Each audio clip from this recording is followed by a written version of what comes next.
off again.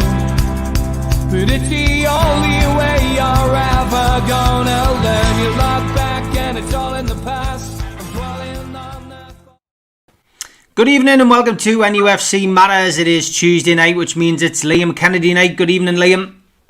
Evening, alright. I'm good, mate. I'm good. What's that fancy little thing you've got on your name? I know. I just thought there. Can I post a little emoji in? And I managed to do it. Things you do during lockdown. It just shows I'm observant anyway. At least I noticed it, mate. It's not a zebra, so that's not a very good sign. It looks like a duck, is it, or a pigeon? What is it? It's a little birdie, like tweet. That's what you get us on Twitter. Right, okay, I like it. I like it, mate. I like it. Okay, as always, guys and girls, it's your chance to ask Liam, grill Liam, do whatever you want with Liam. Plenty of questions, as always. Please stick them in the chat. Give the video a like and give it a share and help us build the community of NUFC Matters. We've got a competition tonight as well. Spider VPN are running a competition for you lucky people in the chat.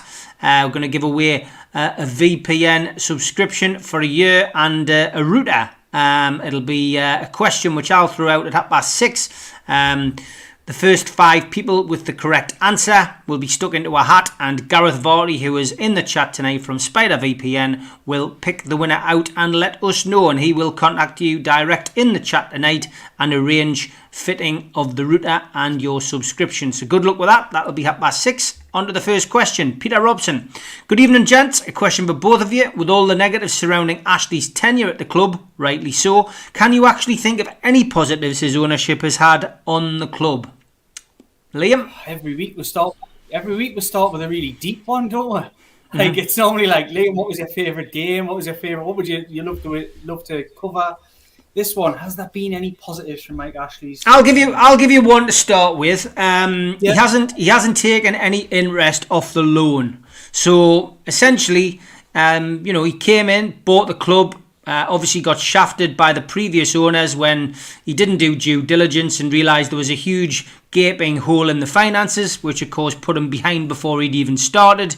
However, each loan that he has made to the club from his own personal finances to get them through various stages over the last 13-14 years, he says, and it does get backed up in the finances, in the annual finances that are released, that he isn't claiming any interest. So there is a positive. At least he's not taking this for every single penny he can get. Well, Steve, I would go a little bit against you on that one. Go on then. Because I don't think he needed to pay the money off in the first place. I don't think he needed to pay that money off in the first place. I don't think he's needed to have kept the loan level so high over the 14 years. Because if he hadn't kept it so high and had steadily taken little bits back in time, an unprecedented time in Premier League football with the money coming in, he wouldn't be asking for so much for the football club and it wouldn't be so hard to sell. But I do agree with you, financially. I think financially he has not allowed Newcastle United to run up a huge debt outside of his own debt. Yeah, we're not in a Man United state, are we? We're not. They must be close to £1 billion in debt. I mean, I think it was 750 million a couple of seasons ago. I mean, with interest, etc. Some of these clubs must be hemorrhaging money. Yeah, they are, and that's the positive, really. It is the overall positive is that. When Newcastle United is passed on to another owner, hopefully the owners that we all would like it to be, that it will not be a club that's saddled with debt. When the club does change hands, that debt to Mike Ashley will be paid, and there aren't any other outstanding creditors effectively, apart from the odd little bit of transfer stuff here and there, but nothing major. And that's got to be the real positive of Mike Ashley's time, is that the football club, as frustrating as that has been, has effectively run itself, but I do wish that certain times Newcastle haven't spent money and he has taken money out, but the debt's never decreased, and that's been the most frustrating thing. The only time he's ever decreased the debt to himself is when he's had to increase it himself because of failings of the football club under his watch.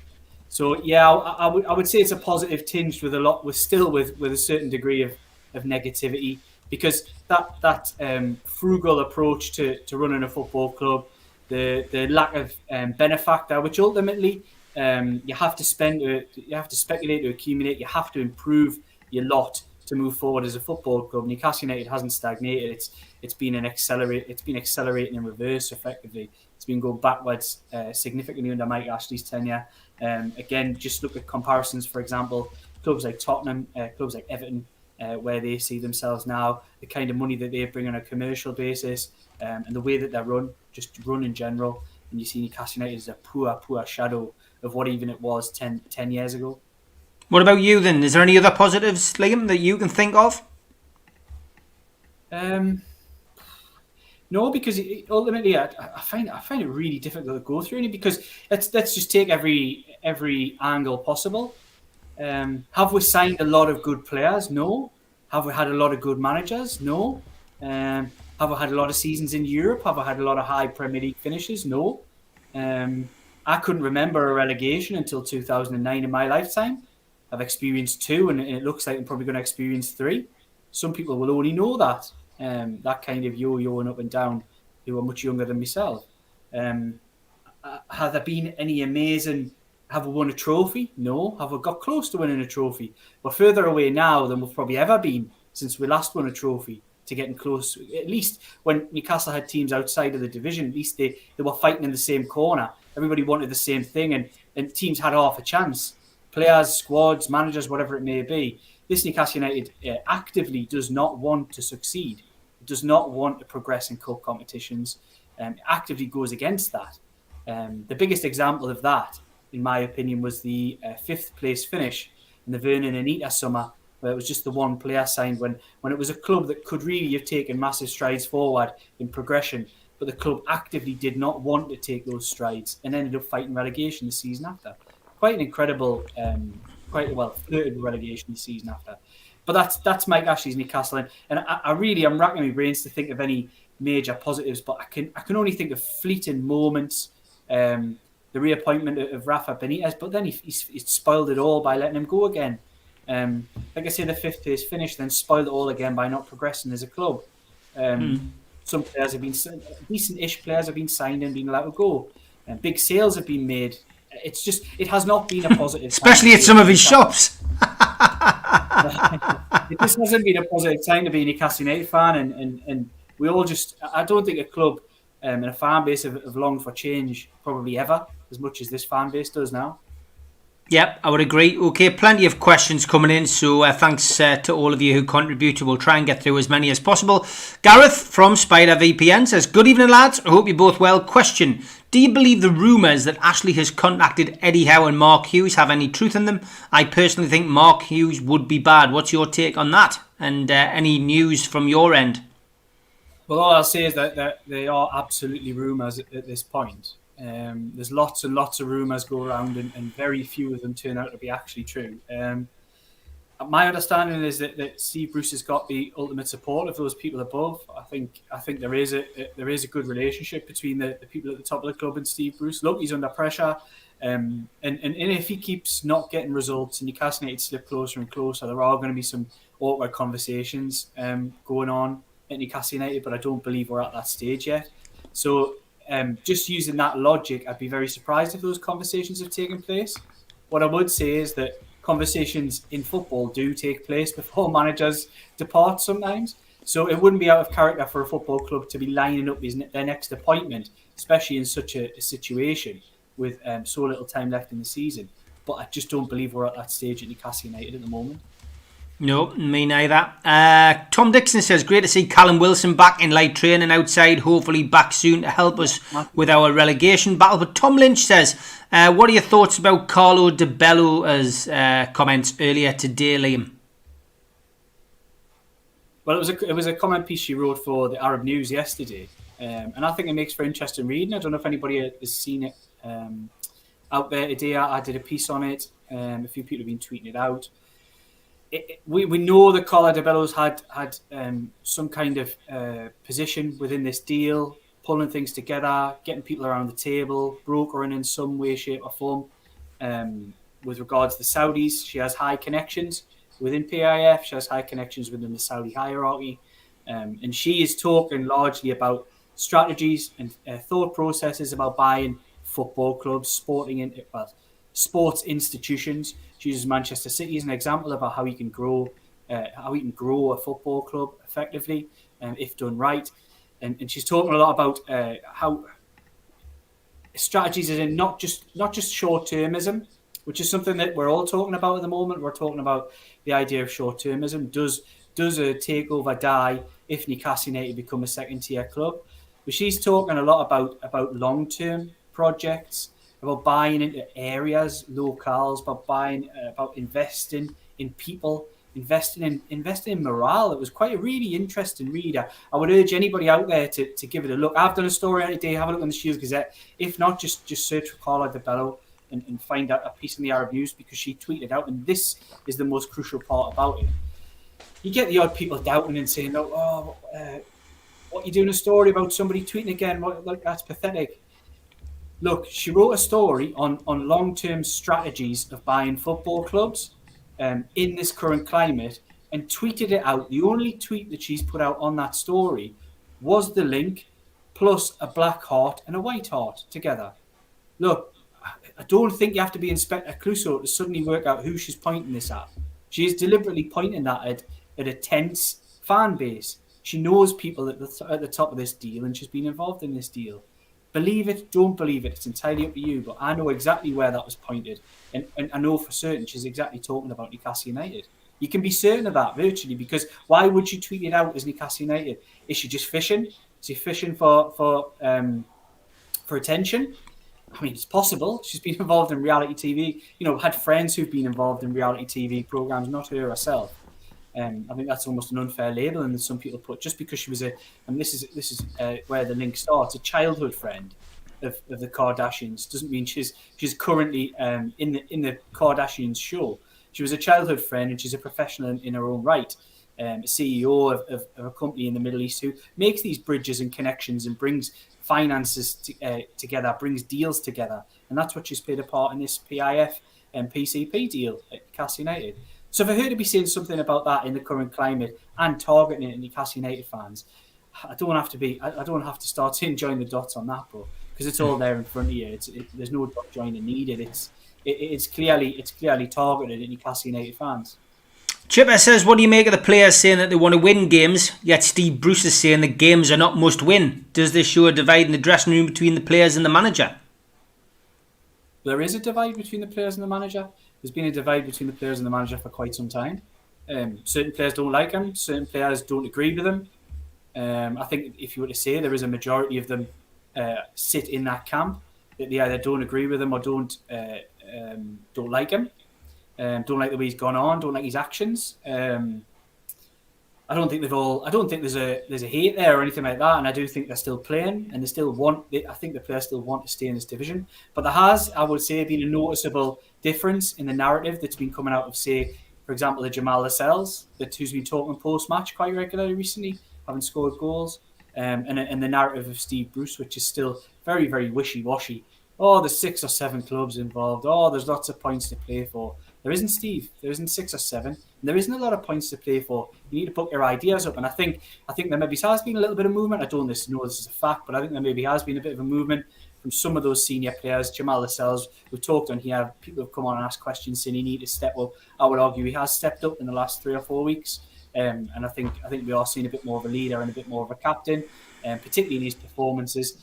One important point is a lot of people are critical on this show who come on and ask questions, and everyone's entitled to their opinion of Jamal Lascelles. And I've always kind of thought, that I would always probably err on the side of picking him because he's the captain, and I do think he's okay. I think he's limited as a player, but as a leader, I think he's decent. He looks a much, much better player in the last 3 weeks, and to me, that's absolutely no coincidence that it coincides with the goalkeeper change. The 2 centre-halves look 10 times better with a more confident, controlling goalkeeper behind them than what they had before. It is absolutely no coincidence. Okay, Andrew Malloy, I don't know is the honest answer. You need to ask Gareth. He's in the chat, so just at Gareth Varty and ask him whether it does or not, if it works on Amazon Fire Sticks. Gareth Davison, yes, it was, mate. I do my walk every day, so it was me on Dunstan Stairs. So next time you see us, give us a shout. Lee Erickton says, evening lads, it's a dynamic duo and UFC matters. What's going on with ASM in the club? Yeah, a lot of social media activity on ASM. A lot of people saying, he shouldn't be flying off to France again. I think, again, it seemed to be a bit of a shock to the club. I mean, I think he's back now. I've seen a variety of photographs of him in airports. I mean, he could have been going or coming, God knows. And now I've seen him on a treadmill and he's on a bike in his house, apparently. I mean, what's it all about? What is going on with the ASM? Lots of rumours flying around at the minute. The club are saying it's checks. The club are saying they knew about it. People who've read my 2 stories over the last couple of days will pretty much know the story with ASM. And I think it's really questionable. I think it's a really questionable situation. And until the club address that publicly, then I think there's issues. We know that there's tensions within the dressing room. We know that there are really long-standing issues between Steve Bruce and Allan Saint-Maximin. Allan Saint-Maximin was actually, we're talking about Steve Bruce throwing players under the bus and calling them out. If everyone remembers back rightly to probably the start of last season, he was the first player that Steve Bruce did have a little nibble at throwing under the bus, describing him as very, very difficult to manage, a really awkward character, but a good player at the same time. He was the first player that he did that to. Look, it's no coincidence. Ask anybody who's heard anything with regards his experiences at his last club at Nice will know he is a difficult character. We've had difficult characters at this football club before. Hatton Ben Arfa is a recent example. There's also been others. They do need a particular type of management, and it's my understanding that Allan Saint-Maximin is given that leash a little bit, that long leash, just to maybe do things that others wouldn't be allowed to do, or maybe get away with certain things that others wouldn't get away with. And I do think that kind of approach, when things are going badly, and it's a time when things people need to knuckle down, doesn't reflect well in the rest of the squad, who all believe that they're doing the knuckling down that everybody should be doing. Look, the lad's injured. He was never going to make it back for Brighton. He's gone home for... Look, there's some suggestions it wasn't 7 days. Some say it was 7 days. Some say it was 4. The lad went home to France. We know that he had, according to the club, some checks. The story stood up. Was it ethical that he went all that way with his family, etc., all that way to France? That's another question altogether. It was also coincidental, potentially. Was it coincidental? It's a question that remains in the air. That on Friday, it was his 24th birthday.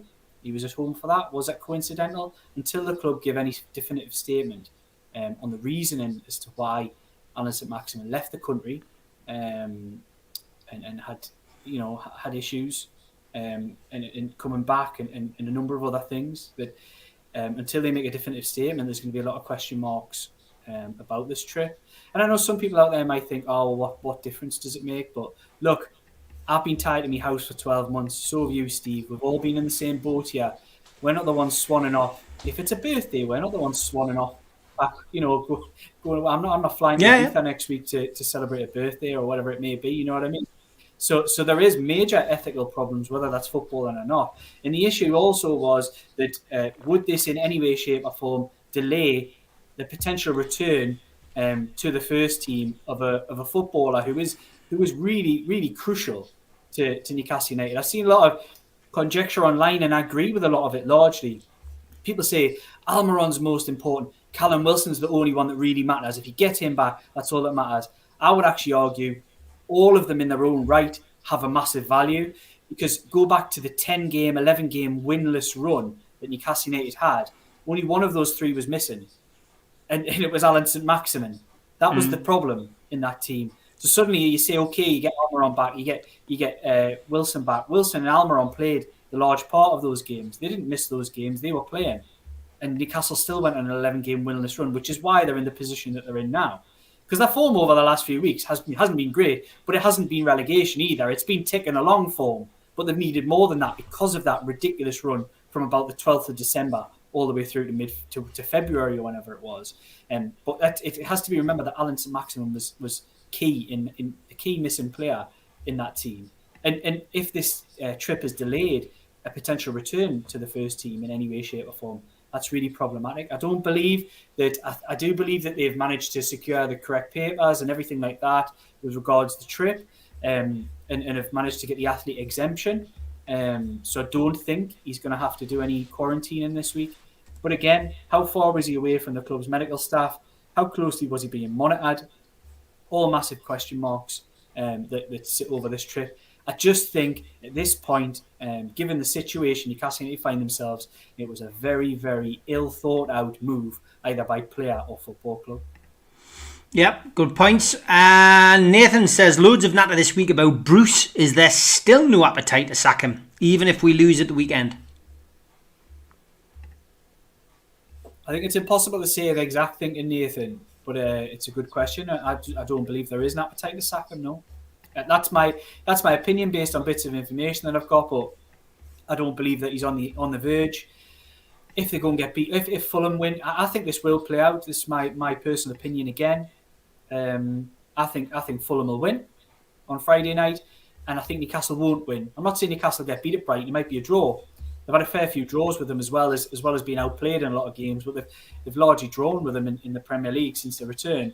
So I think that's probably, if I was to put my money on anything, I think Fulham will beat Leeds. I just think the hunger will be there. Leeds are wide open. Newcastle scored plenty of goals against Leeds this season and haven't scored many goals against anybody because they literally can't defend. So I imagine Fulham will have enough to win that game on Friday night. Newcastle will drop in the bottom three, and I don't believe Newcastle will beat Brighton. Look, I hope I'm totally wrong. I hope it's exactly the other way around, but that's just the way, given recent form and looking the way things sit, that's exactly the way I see it playing out. Okay, can Liam explain a little more detail from the tweet article earlier, please? Is that the one we talked about earlier? Carla Di Bello. I think maybe okay. Lee Marshall, I don't know if that's...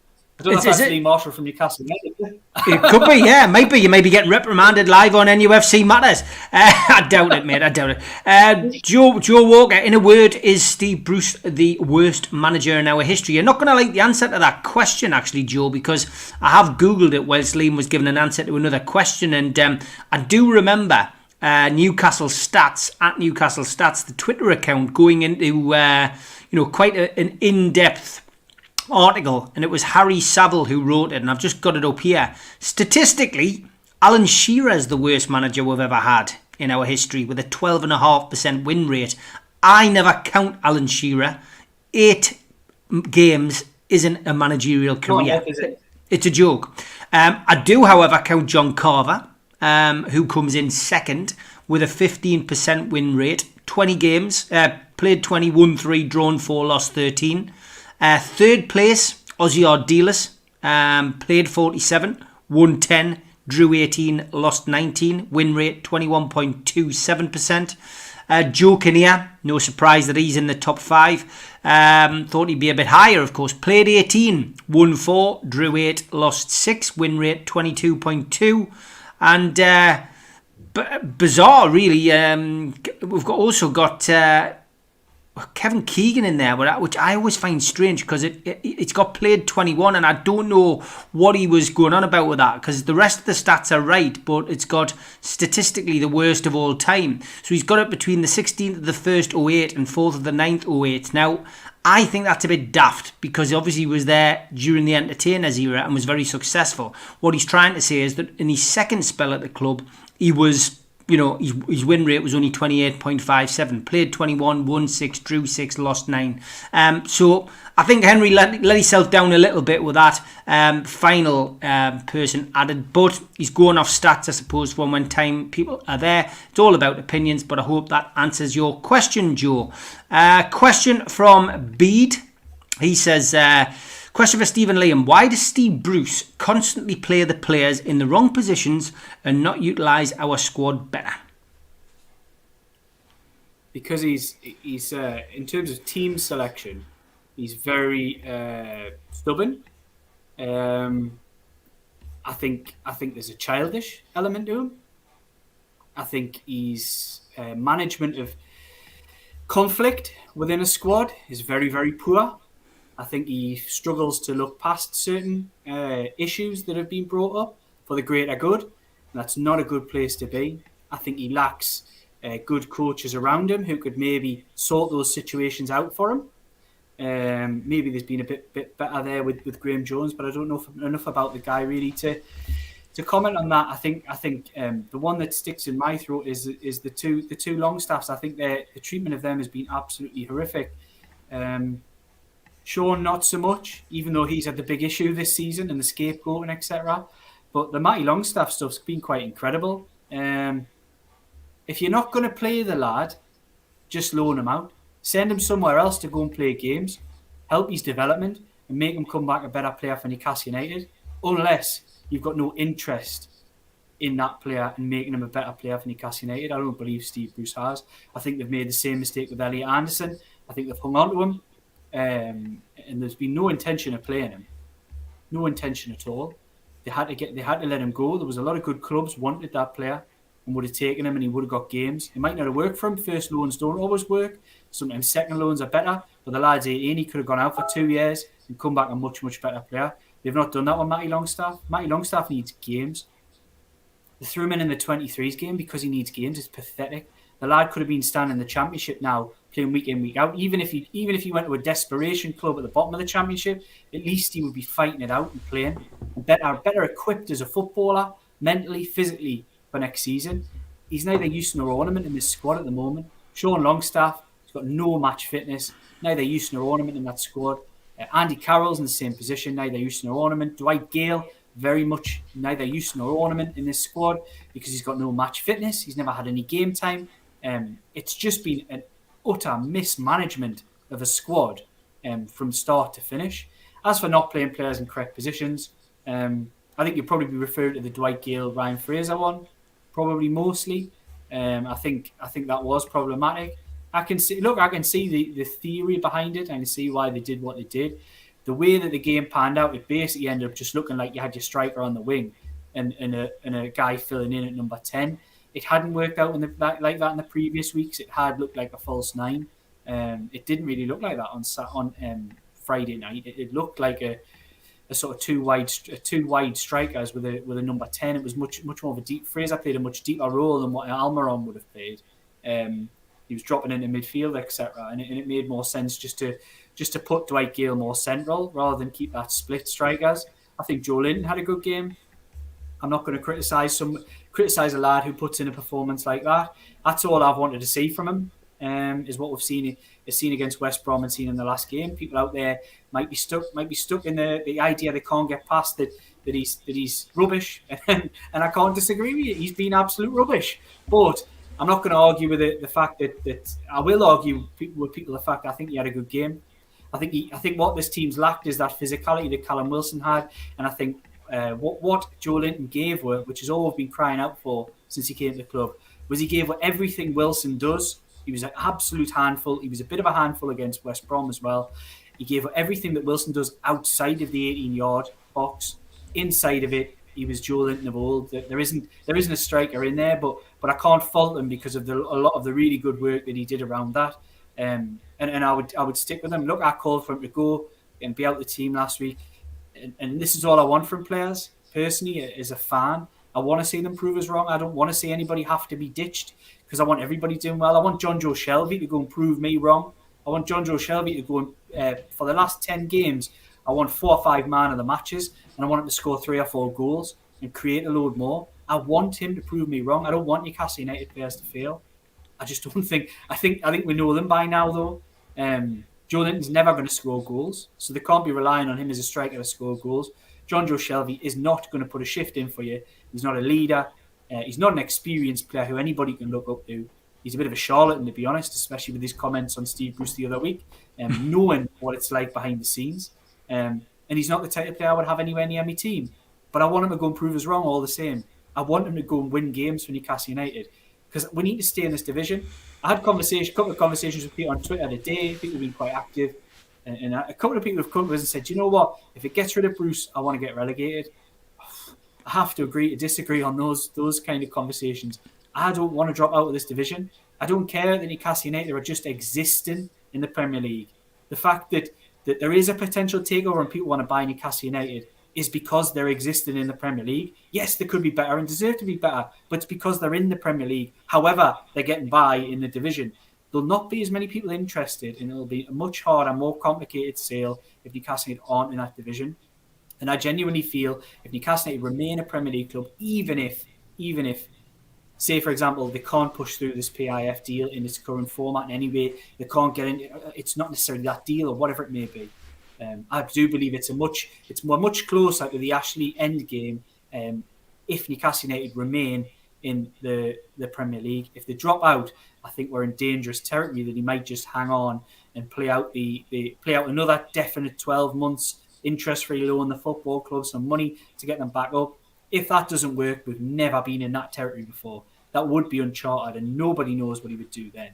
And I think we could be in really dangerous territory. So no, don't want to drop out of this division like some people seem to be accepting fate. I get the malaise. I get that. I get the feeling that there is around this football club. But believe me, like, dropping out of this division is not the answer. Even if in the short term it's the sticking plaster that gets rid of Steve Bruce. Really, you get rid of Steve Bruce, is Mike Ashley then going to go and appoint Rafa Benitez? Rafa Benitez isn't queuing up, or Rafa Benitez type manager is not queuing up like Rafa did to come into a football club that he saw as a vision and a club he could make in his own image with everything there to succeed apart from an owner. Managers like that won't be queuing up. If you get rid of Steve Bruce in the summer, it's going to be another Steve Bruce. That's who it's going to be, as Mike Ashley is the owner. It'll be Graham Jones. And then when Graham Jones doesn't work because he's not a manager, it'll be Eddie Howe. And then if Eddie Howe doesn't work, which he's failed in a couple of jobs ultimately in the end, it'll be Tony Pulis, or it'll be Mark Hughes, or it'll be some rubbish. Neil Warnock. And we're still... I tell you what, in a heartbeat you would swap for Neil Warnock. He's a character, and he gets a reaction out of players. He's a positive man, isn't he? Would you swap for Lee Johnston? I don't. Do you know what? And this is going to sound really condescending, but it's not meant to be.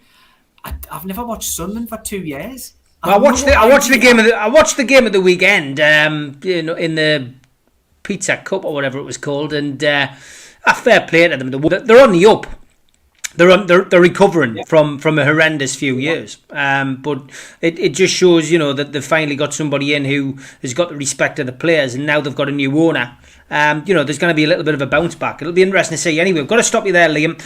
Big shout out to the sponsors, Spider VPN, who've been involved with us for the last 2 months now. And big shout out to Geordie Riffs, premium guitar lessons for beginners and children, guitar repairs and servicing, recording studio. Give them a follow on Geordie Riffs Official on Facebook. Find them at www.geordieriffs.co.uk website. Give them a follow on Instagram though. That's what they're desperate for this month. Give them a follow on Instagram, and it's at Geordie Riffs. Also a big shout out to John from qtechshop.co.uk who started Steve Bruce's tea party, which was a bit of a laugh this afternoon. Give them a shout out, and look for the hashtag Steve Bruce's tea party on my Twitter timeline. Some interesting guests came along to that this afternoon. And also a big shout out to John Owen from Jab Signature, the maker of our flyers and posters. And if you're the first time visitor to the channel and you're enjoying it and you want to come back, hit the subscribe button. It's free. Down in the bottom right hand corner, just click the Newcastle Legends badge and you can subscribe. Hit the little thumb up to like the video and click share, which shares it to your social media to help us build a community. If you miss any of the episodes, jump onto your podcast providers such as iTunes and Spotify, and you can find us on there. Just search NUFC Matters. And I did say there was going to be a competition for those of you in the chat. So, your question, and the first 5 correct answers will be put into the hat, and Gareth Farty, who's in the chat from Spider VPN, will give you the answer. This is a cartoon character called Spider-Man, but what is his real name? So that's Spider-Man. What is his real name in the comic books? First 5 answers in the chat. Gareth, I'll leave you to monitor that, and we will call out the winner at the end of the show. Do you know the answer to that without giving it away, Liam? Look, I do, but there's 2 of them, isn't there? Nah, That's the there's one one. I'm worried about. That's why I said the comic Just book. the original. That's why I said the comic book. That's why I didn't say the film. Yeah, I had to think. I was double checking because I'm a Spider-Man fan myself. But yeah, in the film, it's different, I think. But yeah, I said it's in the comics, so it's over to Gareth. And already there's a couple of correct answers I can see, so it's over to Gareth in the chat. I'll leave that to you. Let us know before the end who won. Michael Hurst. Hi Steve, Liam, how are you both? Do you think we'll sign Willock permanently? I don't see him getting a game at Arsenal. Has been talk of that. Of course, on Newcastle's TV channel, he's come out and said that he would like to stay. What's your views on that? I think it's far too early to say. I don't think he'll stay if Newcastle United are in the division below. So, no, I think it's far too early to say. To be honest, I think he looks like a talented player. I think he looks like a talented player who looks like he needs games. He fits the system perfectly. I really like him, to be honest. I think he drifts in and out a little bit of games. You can see why he hasn't succeeded, despite playing actually quite a lot of first-team games at Arsenal. But yeah, I really like him. I think he brings an energy. He's a good ball carrier. He's good with ball at feet. And I think with Callum Wilson and Miguel Almiron back in the team, I think we'll see him burst into the box a lot more in later games in the season. So yeah, I think he's a fantastic player. And if Newcastle United remain in the division, the bare minimum I'll be looking to do is bring him back in on loan, because I think he's a player that there's a guaranteed to improve our midfield, the players that we had already. Yeah, I really like him. I know he's split opinion with some people, but yeah, I think he's a player of some talent. But if Newcastle United are in the division below, I don't see why that comes to fruition. Plus, I would say if you're going to talk about permanent deals, he's probably going to be worth quite a bit of money. He has that young England youth premium, so I don't think you're going to be talking about a cheap deal. And I think one problem that a lot of clubs, Newcastle included, whether they stay in the division or not, are going to have a big problem on the financial front. There's not going to be the money washing around that we've seen in previous years. I know we predicted that last summer. It didn't quite turn out that way, but it was a slightly depressed summer transfer window. I think you're going to see a massively depressed summer transfer window. There are going to be certain deals that will mean some clubs are awash with bits of money here and there, but I just don't see your Midland clubs who are really struggling with no fans in the ground, reduced commercial revenue, reduced advertising, reduced everything. I just don't see them splashing out the same kind of money that they've done in previous seasons. Also, there's going to be rebates to pay on TV deals, etc. I just think this summer you'll see a lot. I've said it on here the past few weeks when people have asked transfers. I think you'll see a lot of loan with obligations, where clubs will basically just pass transfers a season down the line, permanent big money deals, and I think you'll see a lot of that, a lot of deals, and that could be a problem or a blessing. Who knows if Newcastle United do get relegated? Because there'll be some players that we wouldn't ideally, if you're wanting to build a team, you wouldn't want to lose. Some players may not leave because they might not be able to get out effectively. The club may be asking for X, and clubs might only want to pay Y. And some of these players might not leave in the end. But also, by the same token, Newcastle wouldn't really be able to strengthen either, because there isn't going to be a lot of money there. It's going to be a strange summer. We'll have to wait and see how it plays out. But I think Newcastle United, if Willock moves again in the summer, Newcastle United will be part of that conversation. Whether they can then do a deal is another thing altogether.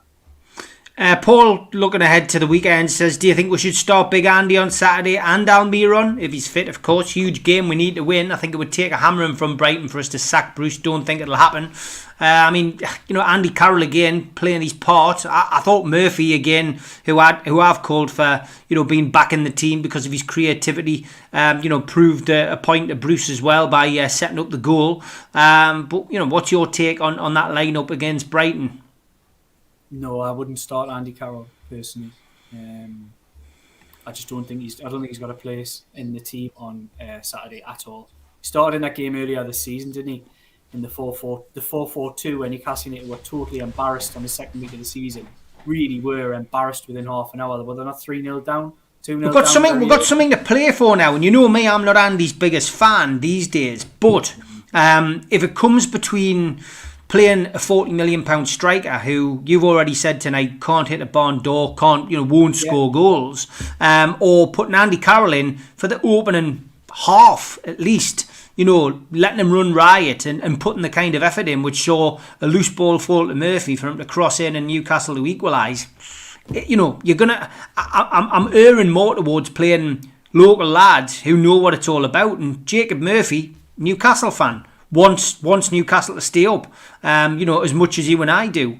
Andy Carroll will want Newcastle to stay up as much as you and I do. Paul Dummett will want Newcastle to stay up as much as you and I do. You can see where I'm going with this. But, without wanting to sound like Sir John Hall and wanting a team full of Geordies, I think that's where we're at the minute. And I think I would much rather have people who are willing to, run through a brick wall for us because they love the club. And if we get beat trying, I don't mind. But, some of these players they're not putting 100% in black and white shirt, and they're letting us down and they're letting the club down. What I would say, and the reason why I'm saying no Andy Carroll largely is because I understand that Miguel Almiron's got a very, very good chance of being involved in the team on Saturday. And if there's half a chance that they think they'll get an hour out of Almiron, which I think they're erring towards, he may well be in the team, not just on the bench. There is an opportunity maybe in the team. And if he can be in that team, then Andy Carroll doesn't really get close for me, because then I think the system stays the same. I think Joe Linton did enough in the last game to stay in the team. I think it's the other position that becomes a bit problematic. I think Jacob Murphy's got to find a place in this side, whether that's as a right back, depending on the fitness of Manquillo. He seems to have been playing Manquillo very acutely, not wanting to throw him in for some reason. There's obviously some issue there with his fitness. Obviously, I would play Manquillo right back if I could, but the other position that is massively up for grabs for me is the Ryan Fraser one. I thought Ryan Fraser was rubbish on Saturday. I think there's been slight improvements from Ryan Fraser in the system in recent weeks when he's been asked to play, but I think he was rubbish on Friday night. I think Dwight Gale was rubbish on Friday night. So I think that if Almiron plays, Joe Linton plays, I think there's the one position in your talking it's probably between Jacob Murphy, Ryan Fraser, and Dwight Gale. And for me, like I said, like we were saying before, I would probably go for Jacob Murphy and at this point in time, because look, the lad drifts in and out of games. He's not a 90-minute player. That's not for his fitness. He just drifts in and out. He's that type of winger who will not always be involved in everything. But he's got pace. He can break. He can beat a man. He can find a yard in the box. He's got a good strike with left and right foot, and he's got a good delivery. And I think playing him in some way, shape, or form probably should, or at least giving him a good half an hour off the bench in the second half. They've got to get Jacob Murphy in there. I think Andy Carroll, to me, is still, even if fully fit, I think he's still the impact man at this stage. And I think he's still. I would like to see him get more than 3 minutes. Don't get us wrong. I think he should. Or 30 seconds. 30 seconds, an embarrassment, wasn't it? Look, the lad's crying out for games. He's putting things on social media saying, "Look at me, I need to play. I want to play." He wants to stay in this area. He's from here. He bleeds black and white just like us. He wants to be in the team. I think it's an embarrassment. Again, we'll go back to what I said earlier in the show about squad management. I think the squad management has been horrific. If Andy Carroll, look back on the season and you say, Dwight Gale and Andy Carroll, you went to the start of the season, Newcastle got 3 strikers. Don't class Joe Linton, he's not really a striker, is he? So you've got 3 strikers. Dwight Gale's your backup, and Andy Carroll's probably your 3, your impact man. We've seen the amount of minutes between Dwight Gale and Andy Carroll's been pathetic. Yeah, because it's obvious he's fell out with Bruce, and that's the problem. Gale's fallen out with Bruce. I mean, I've pointed to it on the show before, but in Project Restart, he came back and he was firing on all cylinders. We saw the real Dwight Gale. He was never a prolific Premier League goal scorer. He always scored more goals in the Championship, but he'd always get you 10 at least in the Premier League, and that's not a bad return, especially when you're a team at the bottom. Had we had the same Dwight Gale who finished last season coming in full of energy and full of summer's pre-season training, then I think we would have hit the ground running. But whatever's happened has happened, and Bruce is to blame for that. Gale and him have fell out, and that's it. Andy Carroll, we know, will never be the same Andy Carroll he was 10 years ago. What player is, and Joe Linton, we know, isn't a goal scorer. So we always knew that if we lost Wilson, then we'd be up against it. But to lose Wilson Almiron and Gale and Almiron ASM all at the same time has been an absolute bloody nightmare. Typical of Newcastle's luck. We might get away with it with the skin of our teeth. I think it's still 50-50 as to whether Newcastle go down. We've only got about 15 minutes left, so I want to try and get through a few more questions. I like this one from Kieran. It's a bit deep again, but he says, when you ponder the gloomy yet clearly imminent prospect of us going down this season, Liam, will it hurt you more personally or professionally? Personally, that's it. It's not even. Yeah, it's not even in debate. It's a really good question, to be honest, Kieran. I'll not waffle on too long, but professionally, I've still got a job at the end of the day, and it's not going to be as good watching Premier League football, but it's going to hit us right in the heart. It's hit us right in the heart if we get relegated again. So personally.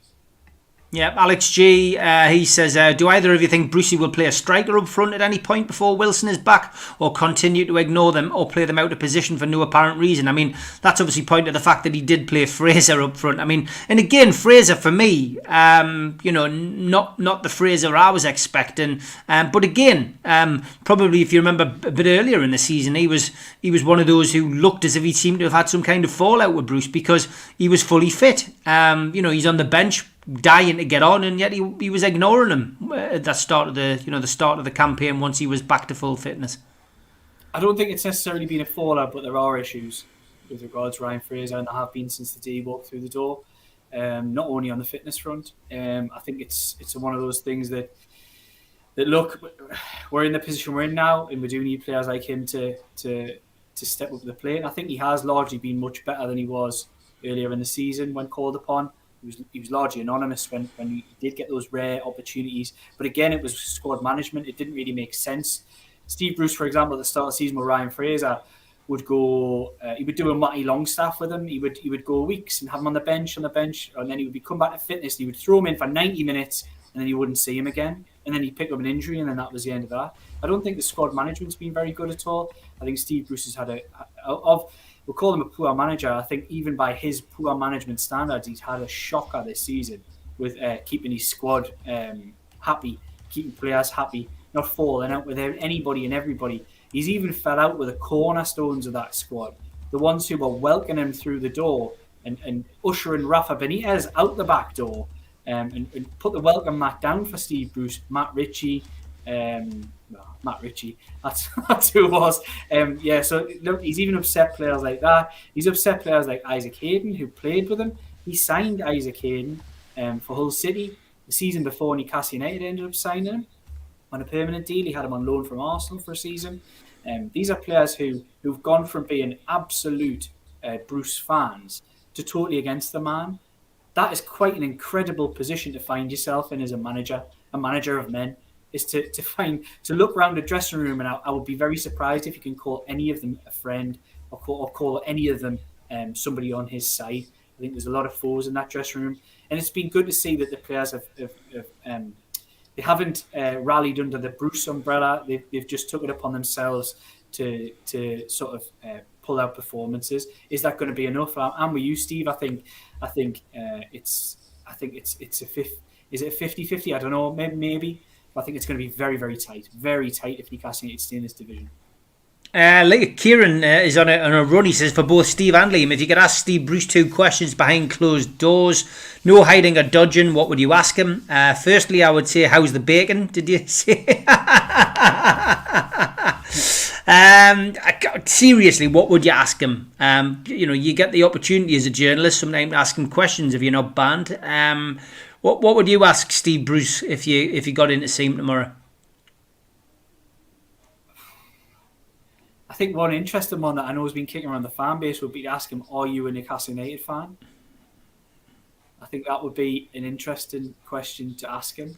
Yeah. It was mentioned. There seemed to be quite, I don't know who it was, but it seemed like quite an inexperienced questioning of Steve Bruce in the post-match interview the other day after the game. And it was mentioned to him about being a fan. You're a fan of this football club, and his facial expression told a lot. So I'd be quite interested to get him on a lie detector test and ask him if he really is a fan of Newcastle United.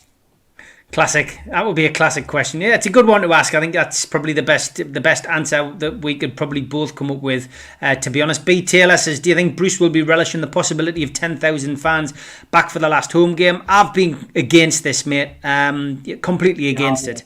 I don't think it's a good idea at all, and especially not when it could go to the wire and Newcastle could have a disadvantage home and away, because 10,000 people shouting at Steve Bruce isn't going to benefit anybody, and 10,000 people who are supporting Fulham on the last game of the season, if it goes to that, is certainly not going to benefit Newcastle. So for me, I'm against it. What's your thoughts on that? See, I'm for it. I want fans back in stadiums, whether it's small, large amounts. I'm for it. And I would probably argue that the 10,000 that did get into the stadium in the second last game of the season wouldn't be focusing their anger on Steve Bruce, being brutally honest. I think a lot of people, we're not a daft bunch. I think if points were on the line and Newcastle United players needed the support, I think a lot of people would largely put the Steve Bruce stuff aside for a small amount of time. Obviously, if things started going badly, I think it would turn very, very toxic very quickly with those 10,000 fans in. But I do think people would get behind the players, and it might just be the kick up the backside that some of them would need, with that little bit of accountability of people watching them, not just at the end of a TV camera, that maybe some of them have needed. Yeah, I mean, for me, how do you pick them? The fan base has been split, down the middle again. It's Newcastle United is such a divided fan base at the moment. That in itself is going to divide fans even more. I just think it's going to be an absolute storm, but I don't think it'll come to that anyway, because I genuinely feel that what's happening in the world at the moment with COVID will dominate, and I still think we're still at the end of a pretty long dark tunnel. I know people think the vaccine's bringing us a bit of light, and I hope it does, and I'm sure it will in long term. But I'm still very, very doubtful that we will get back to normal. And don't forget, I do events, I promote events, and I've got a couple booked in, but I've cancelled most of my events. I've more or less gone with a couple which ticket sales have remained the same. People haven't cancelled, but more or less every single thing that I've had booked in, I've more or less cancelled, because I genuinely don't think we'll see normality as we know it until next year, and I still don't think we'll see football fans back in the stadium until next season. I hope I'm wrong, but and what do I base it on? I just base it on a hunch. But pandemics don't just last 1 year, you know what I mean? And theoretically, the last 2 to 3 years, and I just hope I'm wrong, but we'll see. I'm sure that's a debate that will run and run and run. Congratulations to Tom Lynch. He is the winner of the Spider VPN system, and he gets the router. He gets 12 months free subscription. Tom, if you can drop me a message with your address. He guessed that Peter Parker is Spider-Man's alias, and that was in the comic books, of course, which I used to read as a child. So Peter Parker was the answer. Lots of correct names, but that was the name that was pulled out of the hat by Gareth at Spider VPN. We'll be doing another one of those next Tuesday. So good luck with that. That protects all your internet, and very useful. Stops you having identity fraud and all of that kind of stuff. So well done, mate. Well done. Liam, where was Graham Jones at the weekend? He wasn't seen on the touchline. Was he stuck in the stands? Didn't see him doing his applause next to Bruce before the game against Villa. Yeah, again, conspicuous by his absence. I didn't read much into it. I thought he must be in the stand again, was he? Which is where he normally is, pre-kickoff, pre-match, first half.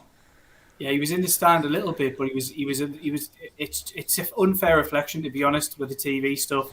Obviously, I checked through photographers who were at the ground, and he was on the touchline quite a bit, to be honest.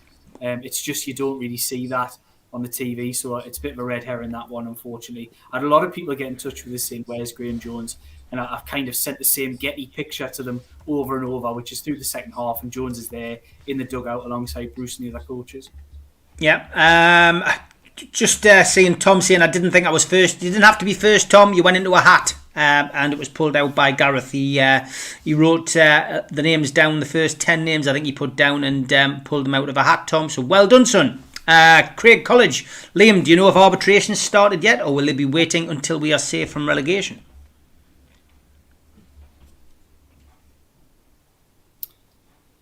It's all confidential, being brutally honest, so I don't think we will know when the arbitration hearing has started. No, I don't think we will find that out. Look, there's rumours flying about. There's always going to be this sort of really crucial period, but no, I don't think we'll find out. I think the only indication we'll get re-arbitration, more than likely, if it all goes to plan, is that it's done and this has been found and that hasn't been found. There is unlikely to be any kind of big announcement like there was previously. That was because the club won it. Well, the club's legal people won a particular case to get the judgment that was made in the High Court released. I don't believe there'll be the same kind of detail and judgment released at the end of the arbitration. But yeah, I mean, timescales. People always ask me about timescales, and it's how long is a piece of string. Something could last. You could go into an arbitration. It could last a few hours. It could last a few days. It could last weeks, months. Who knows? We literally do not know on this one. I suspect it isn't going to be that long. But again, nobody can say with any degree of certainty. We just have to hope things move along at a decent speed, and things fall in the favour of Newcastle United's legal team, who they couldn't have better people fighting for them in their particular fields. But has it started yet? Craig, I don't know. Yes, I'm sure we'll find out in due course what is going on there. And I suppose we can finish off with Paul Gascoigne jumping out of a helicopter. Liam, have you been watching that on? I think one of the newspapers has already got the exclusive. But Gaza I seen him in the dancing when he was coming in. Yeah, Gaza is obviously on the Italian version of I'm a Celebrity and did a little dance on his way in. He's joined in with the first challenge. He jumped out of a helicopter and he says he plans to donate his £100,000 Euro prize if he wins to set up a charity in his nephew's memory, which is great. But yeah, I mean, look, it's not football related, but he's somebody who wore the Newcastle shirt and England shirt with pride. What was your thoughts on that? I think it's entertaining, isn't it? As long as that thinking about the bad places that Gaza's been in. I don't know Gaza personally at all. I know you've dealt with him. As long as he's in a good place mentally and is positive in his mindset in what he's doing, then it's just a bit of fun. And it looks to me from the little videos that I've seen so far that he's having a bit of fun with it. So fair play to him. No, fair play to him. John Setters has said, what has happened with Keith at NCSL? Is Keith still soldiering on? He is. Yeah. John, he's still soldiering on. Like I said, I've said before previously, it's a really complex situation. And ultimately all will become clear in time. John from QTech says, everyone who didn't get drawn out of the hat for the Spider VPN must roll their sleeves up and soldier on. Don't forget, Tom is a very good hat drawer and hopefully luck will change. S. Bruce, brilliant. We'll leave the comments with that. Thanks for all your interaction tonight. Liam, where can people find you and your work? Yeah, so I work for the Shields Gazette. If anybody out there who watches this doesn't know by now, and you'll find me on Twitter if you just search for me at Liam J Kennedy 23. You'll find my work there. If you like the kind of stuff that I do on here, give us a follow. And if you like the kind of stuff that I've written today, for example, with Carla Di Bello, you'll get 5 free articles a week. Beyond that, you'll have to pay a subscription. One of the benefits of a subscription at the Shields Gazette is obviously you get all the takeover Newcastle United news, you get news from other clubs as well, other sports as well, but you don't get the ads. And I see a lot of people complain about the ads. God, there's more ads than there is words. That's what pays the bills effectively. And if you pay a subscription, it's ad light. Most virtually all of that comes out. So I would urge anybody, it's only a couple of quid for a couple of weeks. You get loads of the type of content that we discuss on here, loads of the type of content that is on my Twitter feed if you have a look. And every so often you might get Steve Wraith popping up as well because he's a guest on my own podcast, The Mouth of the Time. Yeah, I do enjoy it. It's always good to get on with you and Miles when I can. Plenty of uploads coming over the next few weeks. I've been delving back into the unlicensed boxing archives. Some of you who know my involvement with the local boxing team will know that I brought unlicensed boxing to Tyneside with the likes of Gary Furby, pictured there, the Duke of Windynook. I'm uploading all of my fights individually, so they're only 10 minutes, some of them 15-minute segments.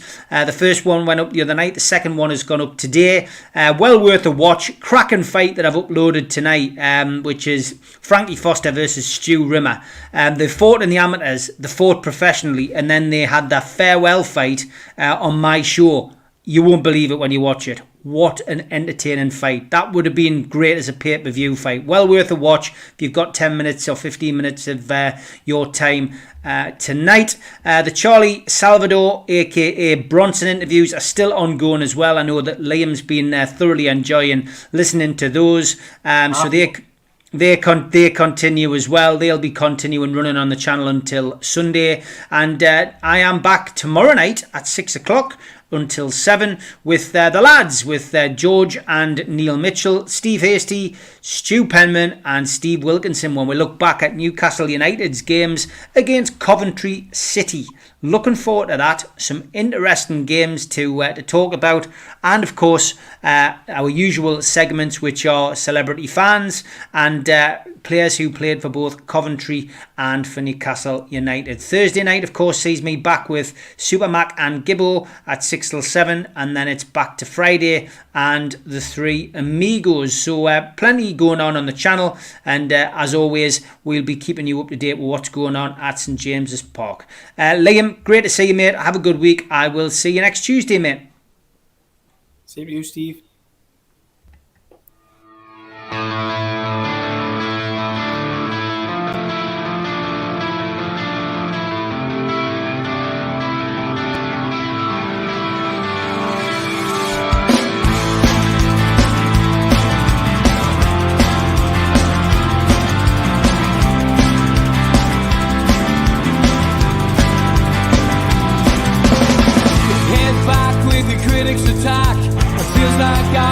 Talking to myself again, but it's the only way you're ever gonna learn. You look back and it's all in the